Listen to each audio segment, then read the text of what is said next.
Hello and thanks for joining us. I'm Richie Luntz, aka Screwball, and on this show, myself and my co-host Joey Buchholz, aka JoBu, will talk about my newest love, baseball. It is the Toronto Blue Jays episode this week, so let's play ball. Okay, so for those who aren't aware, what we do is we have 9 innings that we talk about. We'll go through them. Each inning corresponds to something like payroll or ballpark or yada, yada, yada. And the idea is that I spun the wheel and we got the AL East as our first destination. So we're going through all the AL East, AL East teams and we're going to go cover each one. And then at the end, I'm going to pick one of my teams. Although if you've been following social media, I don't think it's going to be much of a surprise who I end up picking. But, well, we never know. We never know. So, first of all, introduce you to my co-host, JoBu. Joe, how are things? Feeling good today. Excited for the show. Good. I'm wearing my. This is one of my oldest caps. I know you can't see it, but I'm wearing a Blue Jays cap I bought in like 1992. It stinks of sweat, and it could probably walk across the room. What a lovely image for our listeners. Yeah, I've had an eventful week with, let's say, football, or as some people listening may call it, soccer. We'll come to that later on in the show because JoBu has asked me to speak about it. I also pulled my hamstring like an idiot. I was literally it wasn't doing anything that was worthy of pulling a hamstring. I tried to sit down on a couch that ended up being lower than I thought it was, and that has put me out of action, which is really annoying because I played baseball for the first time on Sunday and absolutely loved it. That was the first time you ever played? First time I've ever played. First time. It's not the first time I've held a ball or had a catcher's mitt because I used to have a Yankees one, a red and blue one. So that'll be interesting to talk about with next show. But first time I've actually played catch, or because that's how we warmed up. Basically, we just threw the ball to each other and got used to holding the mitt and what have you. And first time I've ever hit a baseball as well, which unbelievably I did quite a few times. I was very shocked. I mean, I always thought that I might be able to do it, but then the anxiety takes over and you're like, oh, I'm going to miss everything. And I didn't. I mean, when it first started, when it was on a tee and that, like, I could hardly miss. But then when we started playing the proper batting practice, it was a different story. I did connect a couple of times, though. One of them, I nearly, I proper smoked it straight back at the pitcher, but we had the cage, that the pitcher pitches from behind, and I hit that, and the thud that it made, and I hit it. I was like, well, I thought to myself, please, no, don't kill the coach on your first game. So I mean, that's not a good way to start things off. No. But yeah, no, a massive thank you to everyone at the Liverpool Trojans who will now probably be pissing themselves laughing at the fact that I've injured myself by sitting down. And if they're not, they should be. But yeah, no, they were. Do you know what? I've been watching a lot of Australian things, and they say yeah, no, and I seem to have picked it up, and it's really annoying. But they were fantastic, really welcoming. If you get a chance to go down, do it. Don't be worried. I suffer from anxiety. I went down in jeans as well because I wasn't expecting to do any batting practice or anything like that. I literally went down just to talk to people and see what was going on. And they invited me to join in, and I ended up like going running in jeans and fielding in jeans, and yeah, it wasn't the best way to do it. But even with all of that, I absolutely loved it, and I can't wait to get back there. And I know people think I've like cried off, but I promise you I haven't. So, payroll and current team rundown for the Toronto Blue Jays. First thing I notice about the payroll is that they're 13th, which is just above league average. They're 142 million. League average is 128, so they're not out there trying to buy it. Middle of the road. Highest paid player, Hyunjin Ryu. Hinjuru, so he was a Dodger, and then he signed a free agent contract with Toronto. He's the only player on the team that makes 20 million right now. That's right. They're paying a lot of their payroll is actually going towards pitching right now. I actually quite like watching him. He's had a couple of tough outings, but he's one of the pitchers that I've enjoyed watching. And the other player I've enjoyed watching has been Marcus Semien. And I didn't get to see all that much of the Blue Jays last year unless they were playing the Dodgers. So you can tell me if I'm right or wrong. But a lot of people I spoke to going into this season were worried about the potential defensive problems that the Jays may have had. And from what I've seen, Marcus Semien looks like a really, really good defensive player, and he looks like he's kind of inspired a couple of the others around him to be better in the field. When I think of Semien, he came from Oakland. He's an energy guy. I think of his bat first, but I think it's a good get for the Blue Jays. I think he's going to add a certain dimension to that team. This is a young team. A lot like when you say Blue Jays right now, I'm thinking of these young guys that are still in pre-arbitration, like Vlad Guerrero Jr., Kevin Biggio, Bo Bichette. Semien is going to give you a little bit of veteran leadership that I think that team, really, really can use right now. This is going to be a good team, I think, in 2 or 3 years. Yeah, a couple of the bats that have stood out as well. Like Grichuk seems to get really important hits when they need them. Obviously, Vlad Guerrero can smoke a ball when he makes contact. Biggio is another one of them like timely hitters. Bo Bichette is up there with my favorite players that I've seen so far. I quite like the Blue Jays. I don't know what people were expecting of them this year, but they look dangerous to me.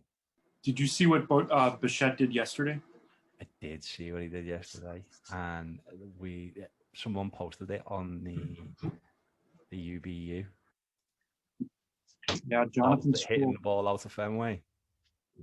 So not only did he hit the ball out of Fenway, the ball landed right outside the building that his parents met in. Incredible story, that. Yeah, the post that I saw on Tuesday night, Bo Bichette hit a ball completely out of Fenway Park. The ball landed in front of an old gym where Bo's dad, Dante Bichette, met Bo's mum in 1991. What a wonderful story that is. Yeah, I saw that. Jonathan Stroll is the contributor to that story in the group I run, and I just thought it was great. Dante actually played here in Milwaukee for a couple of years. Yeah, you gotta love that. And looking at the IL, the injured list. By the way, I'm not explaining that to you. I'm explaining it to anyone who might be listening. Don't want to be like coming across like I'm going, I wonder if he knows what the IL is. You got Springer to come back as an immense lead-off hitter. Teoscar Hernandez as a designated hitter. He was smoking it when I was watching him.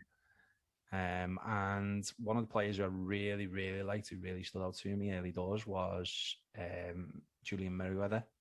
He looked really good. So much so that I actually picked him up even though he was injured. He's one of the players I've got on hold in one of my leagues. Yeah, so what does it mean when they're buried when it comes to the minor system? Because that was something I wanted to ask you. So when you say if a player is buried in the minors? Yeah. It says like he minor buried, and it's got by Ty Tice, a relief pitcher. So Well, when I if you don't know what I'm going on about, because it is, I am being extremely vague. It just, oh, okay, actually, there's a thing that says so salaries from players currently in the system. The minor denotes a buried salary that counts against the payroll. Okay. yeah, so like if there's probably a couple different examples of that, but like, you know, Bobby Bonilla, that's one of the more famous ones. Mets gave him an annuity years and years ago that pays out for over like 40 years. So he's, you know, depending on how well the Mets are doing at one particular time or the other, he's the highest paid outfielder, and he hasn't played in 20 years. Well, I wasn't gonna. I was waiting to say this actually, but the one of the first baseball packs that I opened from Dugout Classics, Bobby Bonilla was in it. And straight away, I just thought of you.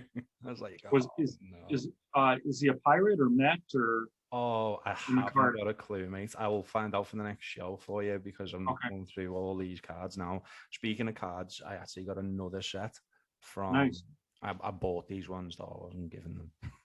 Huh. I got the opening season 2021, the ones that I showed you, and you were like, "Yes, that's good value. Buy them." So I got them, and oh, I was absolutely made up. What did I get?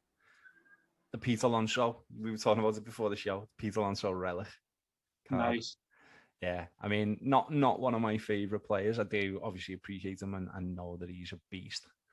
But just to have a relic card in your first one of your first packs, that was pretty cool. Like, so yeah, I got 48 rookie cards.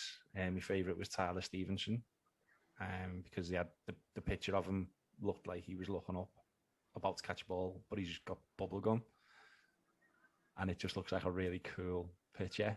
Got two All-Star rookies, Tony Gonsolin and Luis Robert. 19 future stars. Favorite one there was Trent Grisham laying out to make a catch. Looks really good. 13 legends of baseball, which I was well happy with. I got the Babe, Ernie Banks, Ted Williams, Cal Ripken Jr., Hank Aaron, Big Uni, Ichiro, Willie Mays, Reggie, Jackie Robinson, Stan Musial, and Roger Clemens, the Rocket. That's pretty solid. Yeah, Andrew McCutcheon, Walk This Way card. Apparently, there's only 25 of those to collect. Not of that card. That would be really good. But I mean, of that kind of set. Got 7 opening day cards, 4 outstanding opening day cards, 4 opening day shinies, including an Alec Bohm, who you probably know by now is one of my favorite young players in baseball. So I was well happy with that. And yeah, the Pete Alonso. So awesome. As usual, I've digressed early, so we'll move on to ballpark. Not a hell of a lot to say about the ballpark, to be honest. That's good. Love the view of the CN Tower. Love the roof. I watched the video of the roof opening and closing. That looks spectacular. Just to appreciate it for what it is, like the feat of engineering. Love the location. Especially as I was looking at University of Toronto. No probably way I'll get in there, but just to see how far it would have been to the ballpark if by some miracle that I did. And it's 15 minutes away, so that would have been like a dream come true. And if I do end up by some lottery win ever going to University of Toronto, I'm sorry, I will be a Blue Jays fan, because there's no way I'm going to go to uni 15 minutes away from the ballpark and not have them be my team. Anything for you that stands out about it? So this is actually one of my greater childhood memories. One of my best friends named Phil Hallwick. He's one of the biggest Brewers fans ever, and the Brewers actually opened that stadium in 1989. I think it was June or July of '89, and it wasn't the first game, but I think it was the second game or maybe the third game or possibly the second time they came into that stadium later in the year.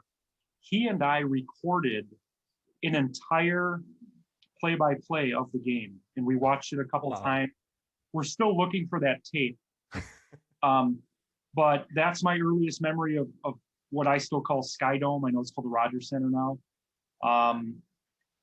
Is that day in Brown Deer, Wisconsin, us recording that game. That's amazing. Ironically, like I know they've won 2 World Series there in '92 and '93, and I'm sure we're going to talk about that later. This stadium has actually hosted 2 WrestleManias. We're going to come to that later as well, because I know you Yep. love your wrestling, and I don't Yep. mind. Don't mind talking a bit about historical wrestling. Not really. Haven't been into it for probably over a decade now, but I still kind of try and watch. I still haven't watched WrestleMania. Just this week's been absolutely hectic, so Sure. I had no chance. And I know it was last week, but I was already behind. So, fan, city, state, and culture, and we do a little bit about films usually. Filmed in Toronto, according to the Wikipedia page, anyway. Couple that are recognised: Canadian Bacon, Scott Pilgrim vs. the World, and there was another one that I recognised. But for the most part, I think we all know that it's Vancouver in Canada that gets all the films. Like they call it like the Hollywood of the North, don't they? Yeah, they film a ton in Vancouver. Yeah, but I mean, well, Toronto doesn't really lend itself to it. Whereas Vancouver, you've got a lot of empty space, haven't you? Yeah. Yeah, you can't talk about city, state culture and all that without talking about the Toronto Maple Leafs. They are Toronto, basically. No one's going to be shocked to know that hockey is the overwhelming passion of Canada. It's their game. It's what they love. And it's really good to see that the Blue Jays have been taken to the heart of so many when it could have been just like, well, you're not a hockey team, so we're not interested. Yeah, I mean, Toronto is one of the 6, I think, 5 or 6 original NHL teams. So I think Toronto is always going to be, more of a hockey town. Yeah, it's the original 6, isn't it? Yeah. Oh, do you think you can name them? Can I name them? I'd be guessing. I want to say Toronto, Montreal. I would guess Chicago. Yeah. Do you know the 6? I've got an idea. Okay, so Toronto, Montreal, Chicago. Boy, this is, I think, where I get stuck here. Are the Rangers one of the 6? Rangers are one of the 6, yeah. Oh, they are. Okay. Am I 4 for 4 right now? 4 for 4, yeah. As far as I know, anyway, these are the 4 that I would have said. And then Philly? One other one that I know. I don't think Philly was. I think the other one was Boston. Okay. And there's one that I'm missing. I wonder if it's another Canadian. Edmonton? No, I don't think it was. I think there was only the 2. Let's have a look and see how far we were. You checking? Okay. The original 6 NHL. Detroit Red Wings. How could I forget the Red Wings? Terrible. I apologize, Red Wings fans. They are a huge deal in hockey. And I've got a friend who's a Red Wings fan as well, and he'll probably never forgive me for that. So, sorry, Nick. Yeah, I mean, that's it. It begins and ends with hockey. What do you want us to say? State and culture. I mean, there's lots of more things going on in Toronto. It's a multicultural city. I've never been, but it's one of the cities I've always wanted to go to. It's a place where I could see myself having a good time or even potentially living there. But yeah, hockey is the be all and end all, and I don't think any Canadian's going to be upset about me saying that. So we'll move on. Merchandise and unis. What do you reckon? Do you like the Blue Jays uniforms or? Well, they're a team that has a lot of kind of minor changes over the years. Like they didn't really have a lot of changes when I was a kid. From they came into the league in '77. From like '77 to their World Series appearances, they really didn't have a lot of changes. This hat, as I mentioned earlier, that I'm wearing, and I keep referring to it as if people can see me. This hat is one of my oldest hats because my hero, like my number one favorite pitcher growing up was Dave Stieb. So I'm just gonna describe the hat because it's very much not a visual medium, as you say. yeah, So it's blue at the back.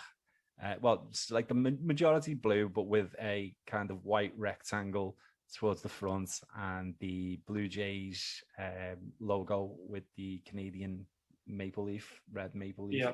and a baseball behind it as well. You'll probably know which one it is. So Yeah, and this is my second Blue Jays hat. I had one in the '80s that was like a snapback, and then I bought this when I was like 16 or 17, and I've had this now almost 30 years. So I love I love this version that we're talking about, but they've had a couple changes over the last 30 years that I wasn't crazy about. Like if you Google, and we'll talk about some of these players later. If you Google like Roy Halladay, they had a thinner Blue Jay on an all blue hat that I wasn't crazy about. But what I do love is they've recently brought out powder blues, which I know we've talked about the Rays. Yeah, I do like the powder blues. And I love those. I got to get one of those at some point. Yeah, I'm going to be honest. Not my favorite of the uniforms. Probably somewhere middle of the pack. I kind of like the 2021 rebrand concepts that I saw, but obviously that's not the actual uniform. So yeah, middle of the pack for me. The powder blues are nice. I think that's the one thing that we definitively agree with on this show. We're both big fans of powder blue unis. Yeah, I'm happy to move on from there because food and drink could take us all day. I've never in my life seen as many concession stands in one location. It is ridiculous. There's about 50 of them, isn't there? Yeah, I mean, there's probably more than that.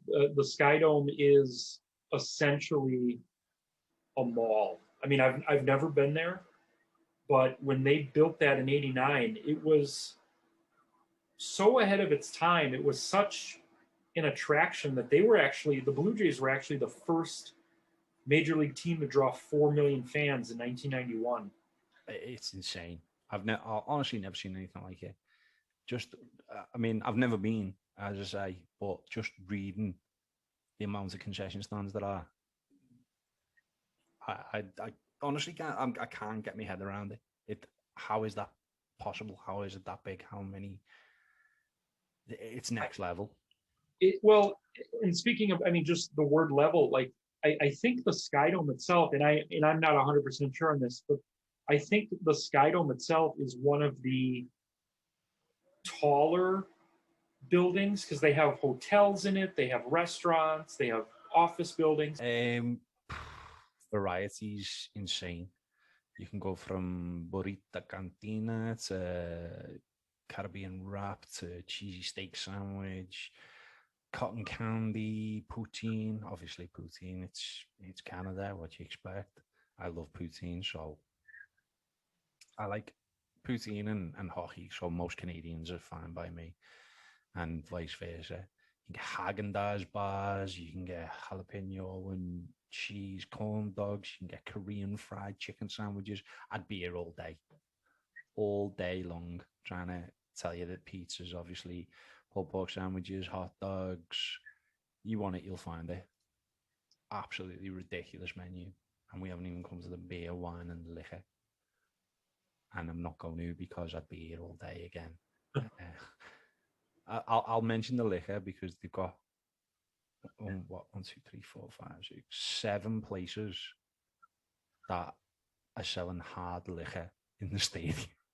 And when I was looking at the stadiums and stuff like that and doing my research, I did notice, not so much recently, but back in the day, let's say, a lot of fights and a lot of disruption with people throwing things on the field and stuff. And I mean, if you've got 7 places that are selling hard liquor, I feel like you kind of you're inviting that a little bit.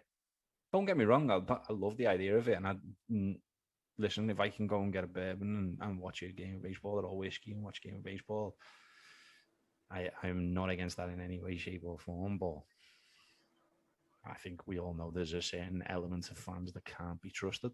So, was there anything else you wanted to add for food and drink? Well, so, and I apologize because I actually just discovered poutine for the first time last night. I had no idea what it was even when I saw the word. I'm like, didn't The Rock used to talk about poutine on SmackDown?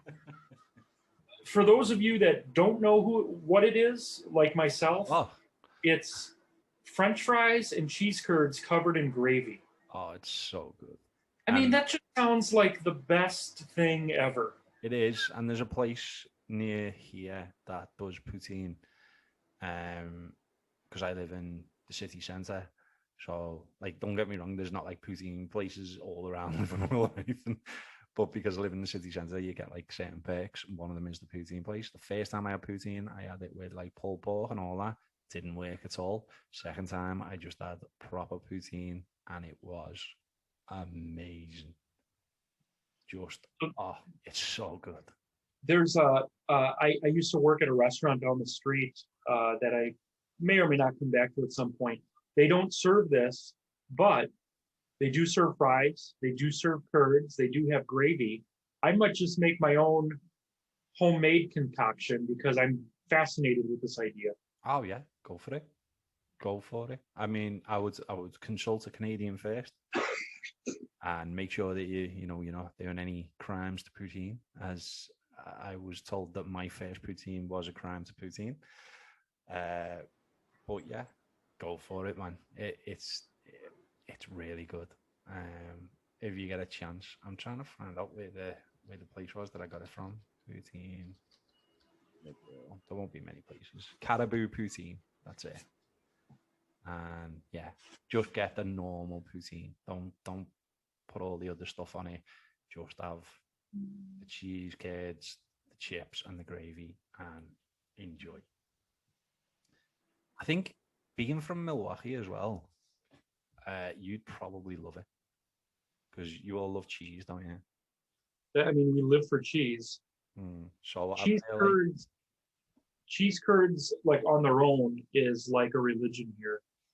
And there's a couple places that do it pretty well. But when I saw, again, I'm a visual guy. When I saw the picture of poutine for the first time, I actually started feeling weak. It's amazing. I'm not. I'm going to move on from it because we'll just sit here and talk about poutine for the next hour.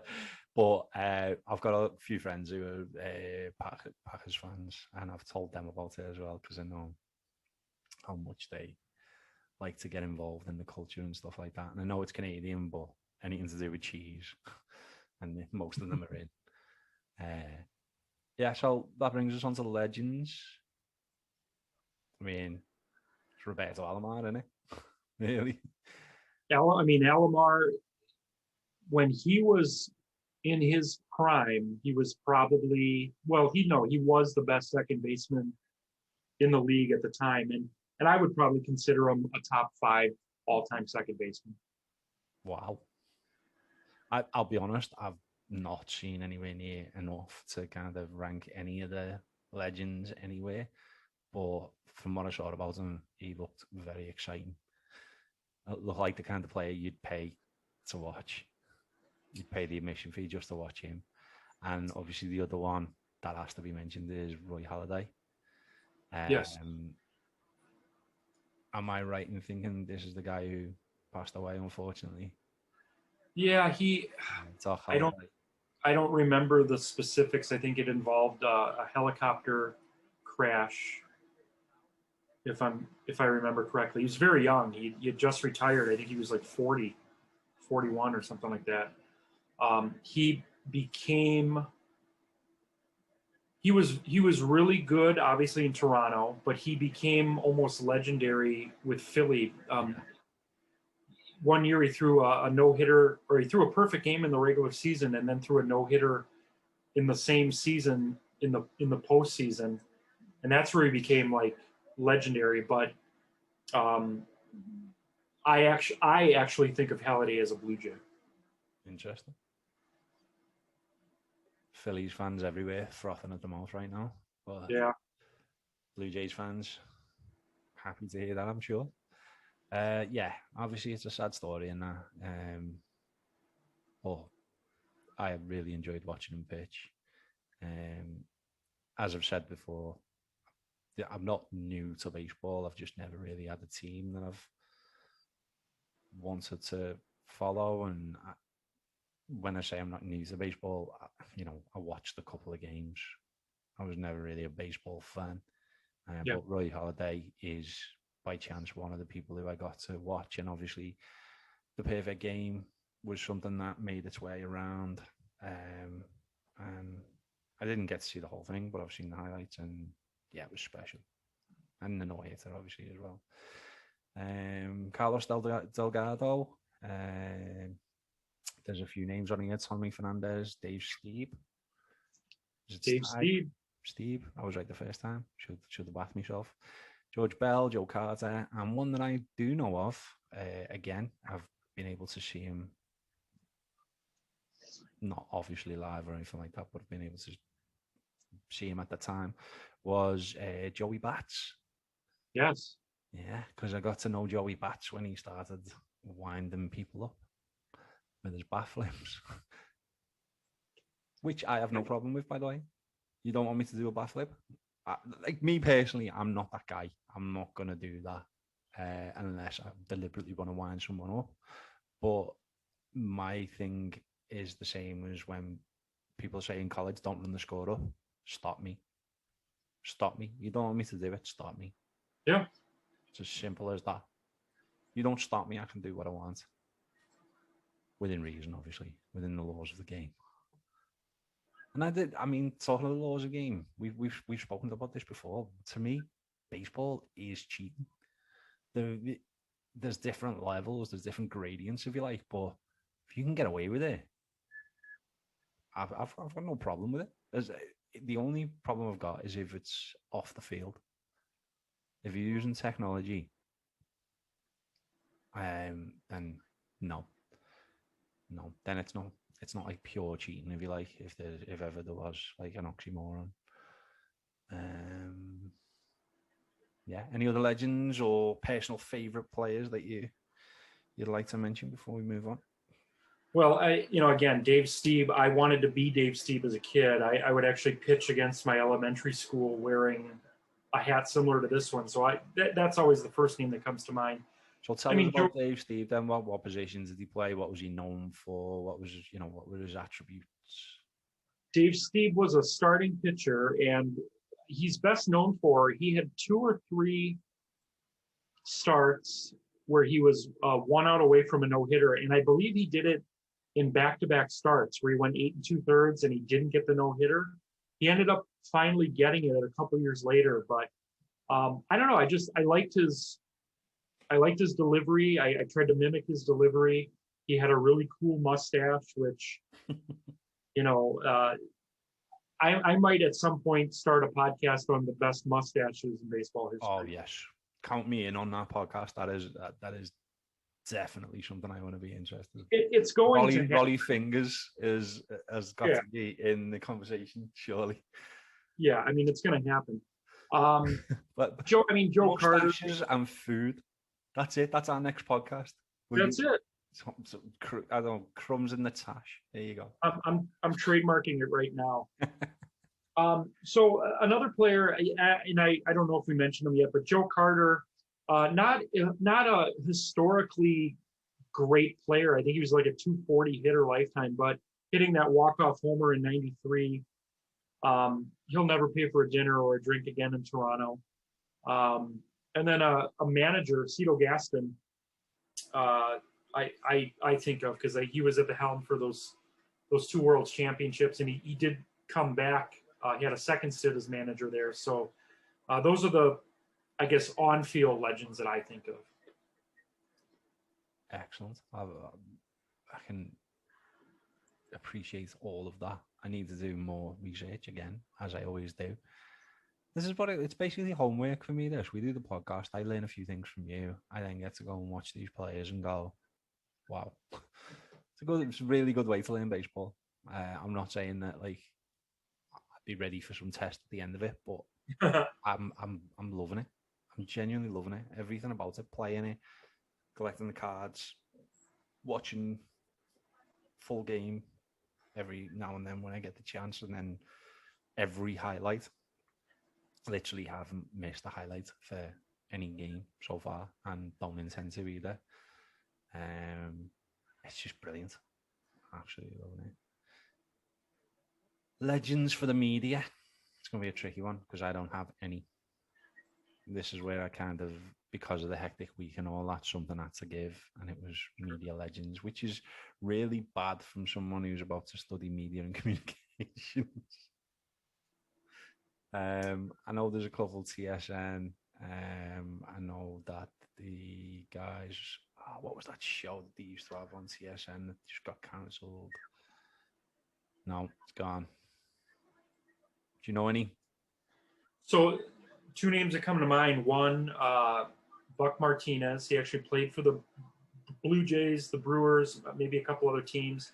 He's had 2 stints as a color analyst on their television broadcasts. He's considered to be one of the better color guys in baseball. And then in researching for the Utopian Baseball universe, I did custom baseball cards for all the voices of baseball. And there was a gentleman named Tom Cheek, who was the radio play-by-play voice from 1977 through 2004. He retired in 2004, and then sadly he passed away about 6 months later. So I got to know a little bit about him and listen to some of his calls on YouTube. I guess those would be the 2 names that I would think of, Buck Martinez and Tom Cheek. How'd you just come? It didn't come to me, but I Googled it. I remembered one of the names. It's Sid, and it's Tim and Sid. Tim and Sid do all the Toronto sports media, or they used to. And then one of them recently left the show for whatever reason. And everyone was pretty upset because it was like something that they all got very used to. So shout out to Tim and Sid. It's about the best I can do. But yeah, know what you're saying there about the announcers and all that. They make the game. They do. Like, obviously you can't have the game without the players, and you can't have the game without the fans, and you can't have the game without everything. But the announcers just kind of take it up a level. We were talking about this before the show started again, because we kind of do a podcast before we do the podcast, don't we? Yeah, I mean, in preparation, just like any good show, we do a little pregame. Don't be giving away all the tricks. Yeah, never do anything for free. That's a terrible attitude. I do not agree with that at all. I've forgotten where I was now. Yeah, what we were saying about I actually am really enjoying the Mets broadcast team. Won't say all the other things that we said beforehand, but one of the ones that's really standing out to me, they come across as really fair. They're very natural. Go with the flow of the game. Yeah, enjoying them. So, historical moments for the Toronto Blue Jays. Where are we? Right, I found a thing on TSN, and it's best moments and worst moments. So I'm going to start with the worst moment to just get out of the way. I mean, I'll go through the 5 and then I'll read the first one, the worst one. So, week of July 2 and 9, 2017. That was number 5. For final week of the 1987 regular season. Number 3, losing 2015 ALCS in 6 games. Number 2, strike puts end to glory days. I'll have to kind of put a bit of context in this one because it doesn't really tell you that. So on August 12th, 1984, the Blue Jays were 5 games under 500. Despite the obvious roster issues in 94, the Jays were technically still defending champions. There was one major problem. They got worse. In the span of 18 months, through the month of June in 95, the Jays stumbled to a 23 and 35 record. Basically, the GM resigned, and the team that had won the World Series ended up 5th place in the AL East race. 80 games out. And then the 1985 ALCS collapse, which, if you know about it, your boy was on the hill. Yes. So if you want to give them a bit of context to that one. What I remember, I was still kind of a newer fan then. Like I wasn't like following it as closely as I started doing in probably early '86. But this was the first year of extended championship series because I think through 1984 they were best of 5, and then in '85 they went to best of 7.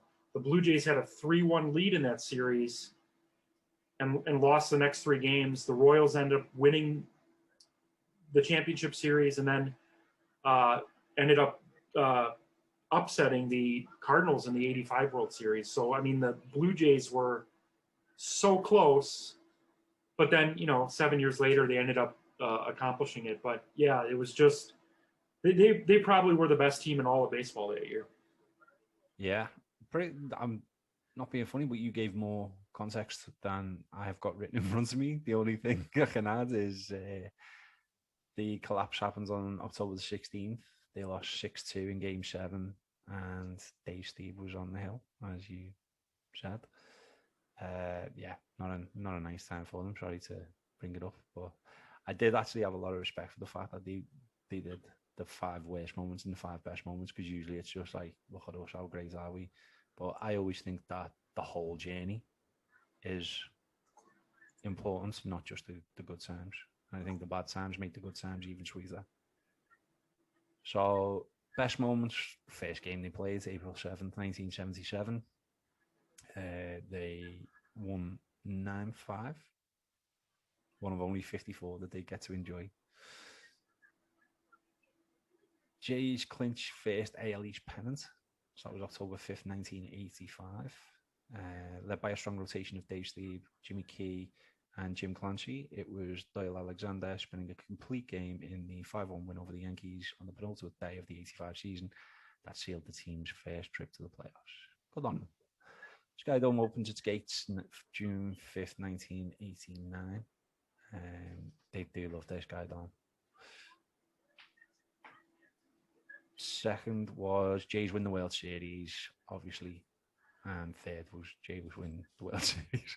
But the second one was leading 4-3 in the 11th inning in the turn of field in Atlanta with the tying run on third, 2 outs. Jays manager Cito Gaston called on 26-year-old right-hander Mike Timlin out of the bullpen. Mindful of the bump with the speed, Otis Nixon at the plate. Timlin's first offering was fouled off on the next pitch. Nixon squared and attempted to drag a bunt down the first baseline, but Timlin scooped it with ease and shouldered to Joe Carter for the final out. And then there was number 1, October 23rd, 1993, Touch 'em all, Joe. What a line that is. What a line. Oh, one of the best calls of all time. Tom Cheek, there he is, the man you were talking about before. Touch 'em all, Joe. Call. Carter's swing is not only the best moment in the 43-year history of the Blue Jays baseball, it is one of the best moments in all of baseball history. Would you agree with that? Yeah, well, so I want to give you a little bit of background on that evening, if I could. Of course. And actually, the guy that actually had that call on CBS wasn't Cheek. It was CBS actually had the World Series that year. And getting false fake so news off TSN. Well, and again, he could have said something similar, but the call I remember was Sean McDonough. Sean McDonough and Tim McCarver were doing the World Series that year, and when Carter hit the homer, he said, "Touch 'em all, Joe. You'll never," something like, "You'll never have a bigger moment in your life." I mean, I'm paraphrasing, but that's what I remember. Now, again, at the risk, I don't want to alienate anyone listening to this. I'm wearing the Blue Jays hat. I have a blue shirt on. I was rooting. I should have checked with you to see if it was okay to say this. I was rooting for Philadelphia that night, and here's why. 2 reasons why. Number one, Paul Molitor left the Brewers to go to the Blue Jays. And at the time, now keep in mind, I was 17 and I was very stupid. I rooted against Molitor for his entire run in Toronto because I was hurt that he left Milwaukee. It was very childish. That makes sense. At But that age. as a fan of the Mets, Lenny Dykstra, who was my favorite player, one of my favorite players growing up, was the catalyst for that Phillies team. So I was actually rooting for Philly that night. And when Joe Carter hit that home run, I got really, there's a word we use in America, crabby. Yeah, I know what that means. I don't know if you guys use that over there, but I got really like, I think it's kind of made its way across. I think kids think of Krabby Patties from Nickelodeon. Sure, yeah. I have actually heard the term used as in like, yeah, it's kind of, it's a good word in that it's kind of difficult to put it into other words. You either know what it is or you don't. Like it's kind of like angry but sort of antsy at the same time, and yeah. It's funny because like I want to be authentic here. We are doing a Blue Jay show again, and I just want to make this clear for everyone listening. I'm wearing a Blue Jays hat. Stop trying to crawl out of it. You said what you said, man. No. I'm not picking up. I'm not. I'm just saying like the next 30 seconds are going to sound very anti-Toronto, but when I watched Joe Carter hop around the bases after the homer, and even in '92 when because he recorded the last out in the '92 series, I think it was on the Otis Nixon bunt where they got him at first base. Carter was playing first base, and he did the same kind of bouncing up and down. And I don't like watching those because I wasn't a fan of those teams at that time. Now, fast forward almost 30 years later, I'm more of a fan of just the game now. So like I have no problem wearing this cap. I have no problem with the 92 or the 93 teams. I think as it relates to the history of baseball, those were very important years because that was the first Canadian team to win a championship of any in any of the four, or not hockey, but in the baseball. Expos about then. So the Expos had never been to a World Series. They were really good in '94 in the strike shortened season. They actually had the best record in baseball at the time. Stopped. What's that? When did they become a team? The Expos? How long ago? The Expos were an expansion team in 1969. Okay. They played in Montreal from 69 to 05, but the strike-shortened 94 season pretty much killed that franchise because they had the best team at the time the strike started, and the fans never recovered from that. Yeah, so a lot more history than I would have expected, especially for a team that hasn't been around as long as many others. Mascots is the last inning that we do, and I did have them before, but I can't find them now. So I've got called Ace was one, Diamond was another, wasn't it? BJ Birdie. Yeah, so they had one mascot for the first 20 years of the franchise, BJ Birdie, which I'm glad I remembered them, and I'm quite impressed with myself. Yeah, no, that's very impressive. The 10-year-old in me giggles when I see BJ Birdie, but then they had a duo for 4 years, Ace and Diamond, and then apparently Diamond wasn't as popular, I guess, so they dropped Diamond in 04. And you said there's now as well called Junior. They use Junior on Sundays. They have a promotion at Rogers Center called Junior Jay's Sunday. So they have Ace and a smaller version of Ace, I guess, which is called Junior. Okay.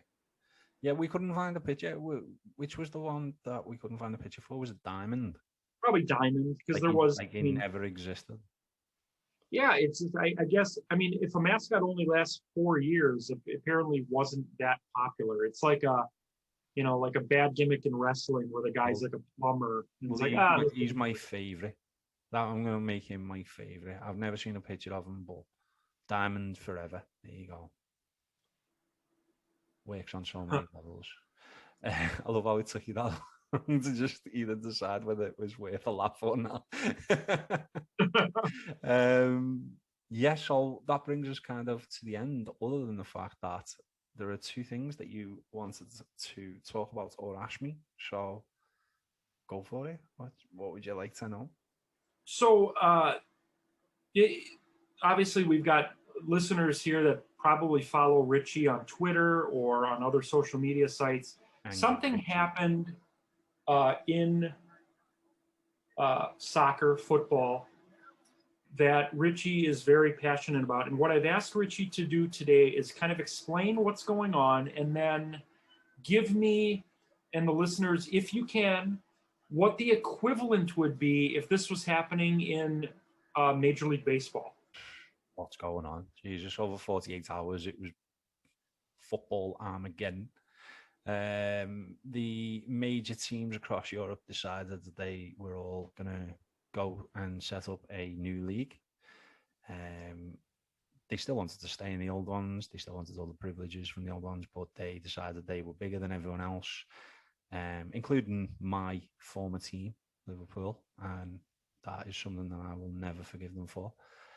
It might be difficult for Americans or North Americans to understand why we're so angry. I think kind of North Americans might get it a bit more, Canadians, because the idea of moving the Toronto Maple Leafs or the Montreal Canadiens, it would surely be unthinkable now because of the history and because of the traditions. But if you could imagine that all of those teams, to put it into baseball terms, I suppose, if the Yankees, the Red Sox, the Dodgers, the Giants, the Cubs, the Cardinals, all these teams, and I'm not, the Reds, got to mention them as well because of the opening day thing. All these teams with massive tradition and history all just decided to flush all that down the toilet and just start a new league. And there was chaos. There was absolute chaos. The fans took to the streets. In some cases, they barricaded people in. In some cases, they were barricaded out.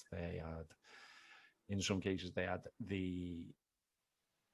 banners were excellent and made perfect sense in English. And in others, it looked like, I don't know, something that you'd find in a kindergarten class. It's really difficult to put all of this into words, the amount of stuff that happened over 48 hours. But basically now there is one team and one owner who's decided that he's going to stay in the European Super League. Quite how he thinks this is going to work, I don't know.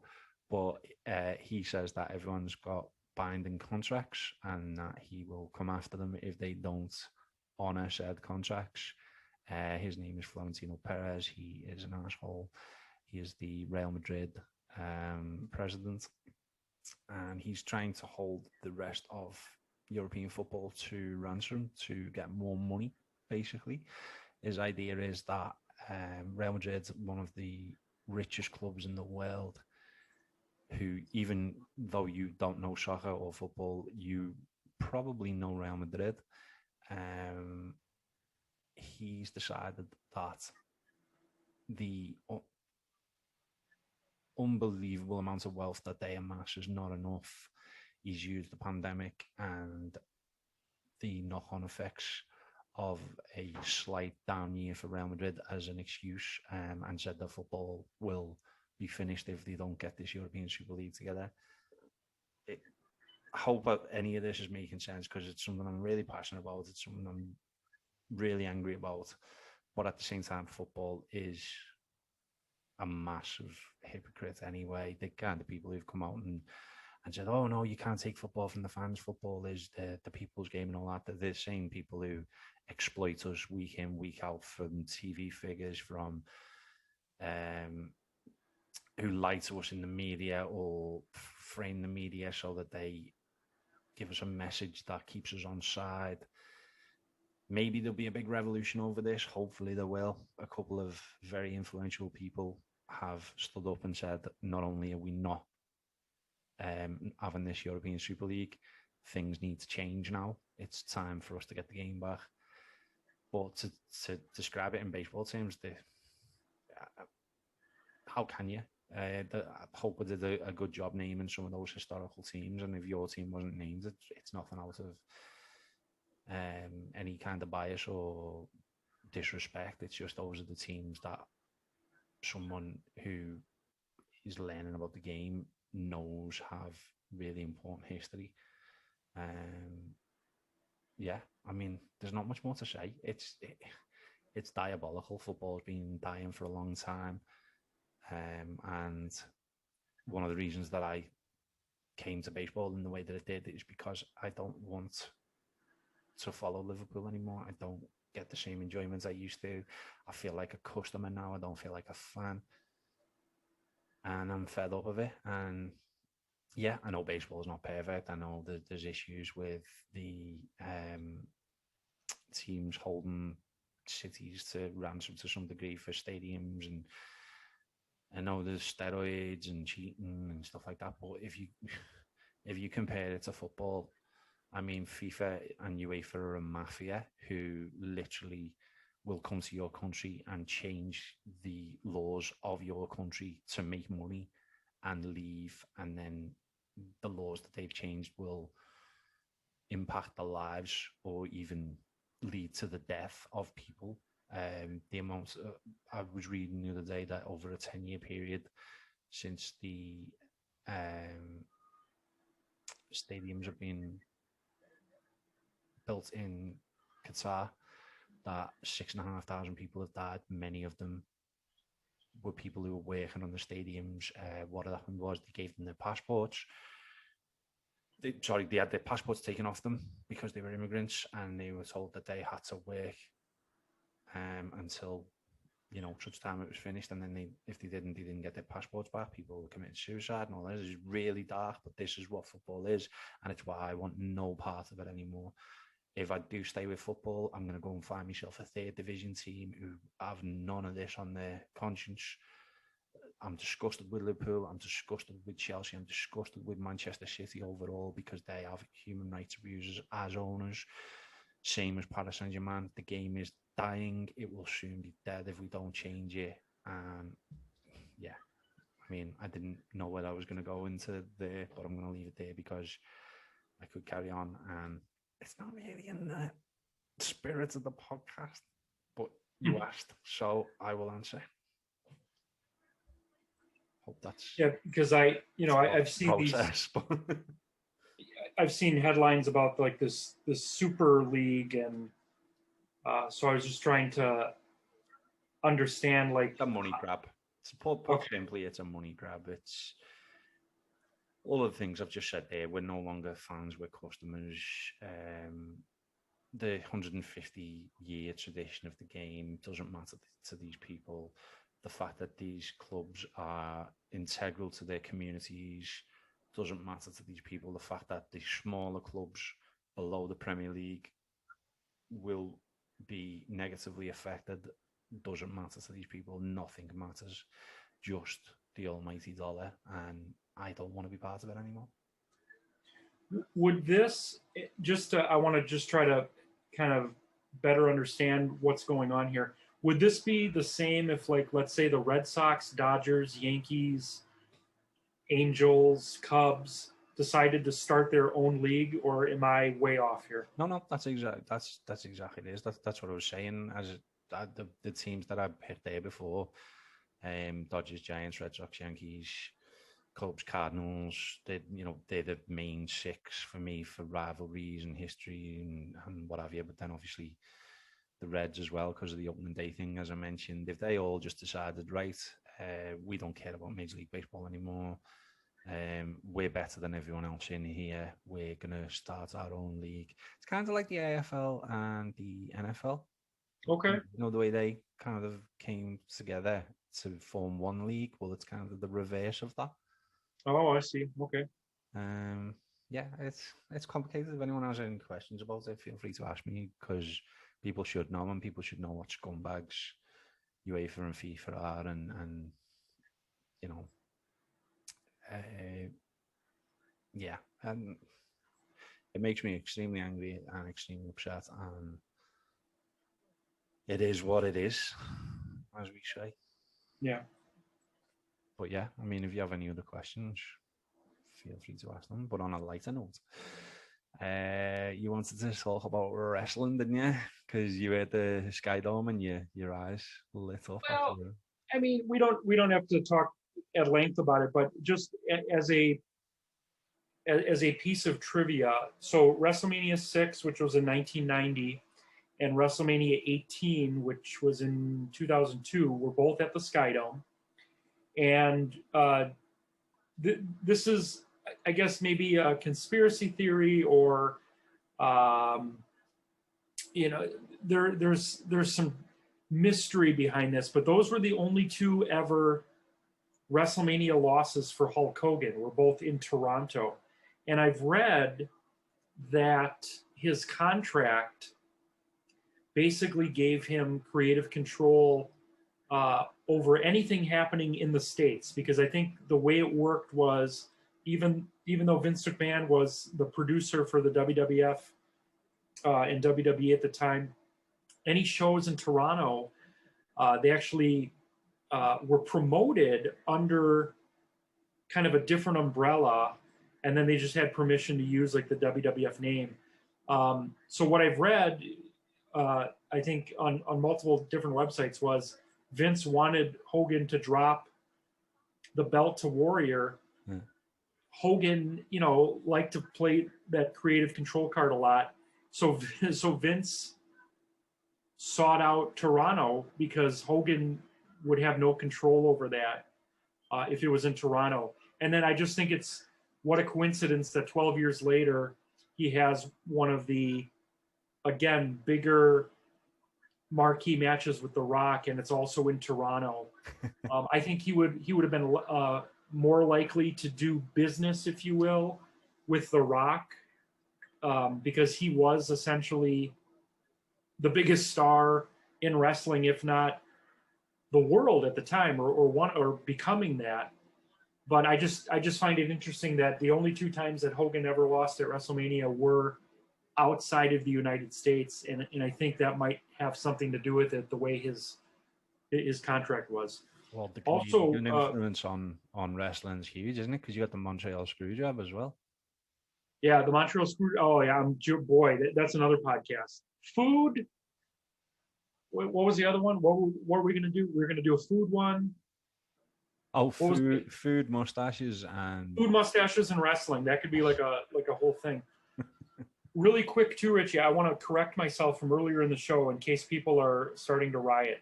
Go on. You were correct. The call in 1993, the touch 'em all Joe, you'll never hit a bigger home run in your life, was Tom Cheek. The call I was thinking of, Sean McDonough, was well hit down the left field line, way back and gone. Joe Carter with a 3-run homer, the winners and still champions Toronto Blue Jays. The reason I get these confused, and 5 minutes ago I thought both of those calls were McDonough, was in a lot of historical footage. I think what they've done was they've merged those calls, not to confuse the listener to think that this was one person, but because it was historic on a national level and also very important for Toronto. Is I've heard those calls back to back in the same video package, and I think I was confused. Yeah, all makes sense. It's okay, man. You are human. Don't worry about it. And as for I was right. I wasn't right. I just read it. It was TSN. Well, I'm just saying, I don't want yeah, no, I appreciate that, but don't beat yourself up over if people make mistakes. And the fact that you've corrected it on the same podcast, no one's gonna be coming after you for that. Don't worry about it. Sure, I just don't, if Jeff Cheek is listening, I mean, I want his dad to get credit. Tom Cheek did have that call. Well, I'm sure Jeff will be glad to hear that, and if the podcast gets to we'll be very grateful. Yeah, shout outs in the show. Probably should have done them at the start. Usually do, but Blue Jays dad lives in America, I believe, and Mrs. Blue Jays dad as well. It's a family affair on Twitter, apparently. Liverpool Trojans Baseball Club. I'm always going to give them a shout out at Liverpool Trojan. Get onto them if you want to play baseball and you're in Liverpool. It's amazing, and they're all good lads from what I've seen. Excuse me. Team Tops baseball card podcast. If that's your thing, go over, speak to them. Got to give a shout out to Eric Lenneberg at Doctor of Baseball. Without Eric, this podcast doesn't exist because I don't know JoBu. Without JoBu, the podcast doesn't happen. So massive shout out to Eric, and he's also like one of the most knowledgeable people you'll ever speak to. And he's a really good guy into the mix as well. And he actually does his own podcast, the Backstop podcast. I'm driving them in. So check them out. Who else have we got? Blue Jays Brit. He's a good guy. I think that's all the Blue Jays fans that follow us at the moment. Apologies if I haven't mentioned you and you are following us. But yeah, I'm quite happy with that. Fly Ball to the Moon. I know they're a rival podcast if you like, but I just really enjoy what they do. So shout out to them. I think that's it. Have you got anything else that you'd like to talk about on the podcast, or are we calling it a day? Well, do we want to tell everyone about our next show? Well, I was going to do that afterwards, but yeah, cool. We'll do that if that's the only thing left. We were going to do the Baltimore Orioles, but due to the guest that we're going to have on and timing issues and stuff, we're going to do the New York Yankees next. So although we did spin the order randomly, sometimes, fate gets in the way. So hopefully you'll be looking forward to the New York Yankees podcast next week. I mean, let's face it, they are the biggest team in baseball. Love them or hate them, can't ignore them. Yeah, I mean, it's going to be I think it's going to be a fun show because of all the history. I'm a very avid reader. I've read over 50 Yankees books, and I'm actually really excited for this show. We're going to have a really good guest, a gentleman by the name of Jack Dudar, who does a really entertaining baseball podcast on Spotify called Just Another Baseball Podcast with Greg Schneider. So I'm excited to have him on, and I think it's going to be a really fun show. Yeah, that'll be awesome. And obviously the Yankees are one of those teams that are so big that you've got people all over the world following the New York Yankees. And I mean, someone like myself who doesn't even really know that much about baseball, Babe Ruth, Lou Gehrig, Joe DiMaggio, certain names everyone just knows. I mean, whether it's popular culture or what have you. I mean, you keep going. Mariano Rivera, Benny Williams, what's his name? The manager, Joe Torre. Corey. Yeah, could go on and on. Derek Jeter. So that's going to be a fun show. I'm going to be looking forward to watching the history of the Yankees.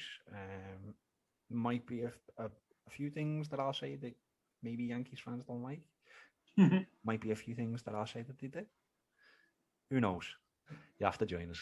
But thank you for joining us this time around. JoBu's getting messages, so we leave it there. Thank you very much, JoBu. Hopefully I didn't turn too many people off with my impassioned rant. But yeah, other than that, really enjoyed the show. Yeah, this was fun. I can't wait till the next one, and yeah, looking forward to it. Thanks, Richie. No problem at all. So thanks again, and join us for the New York Yankees.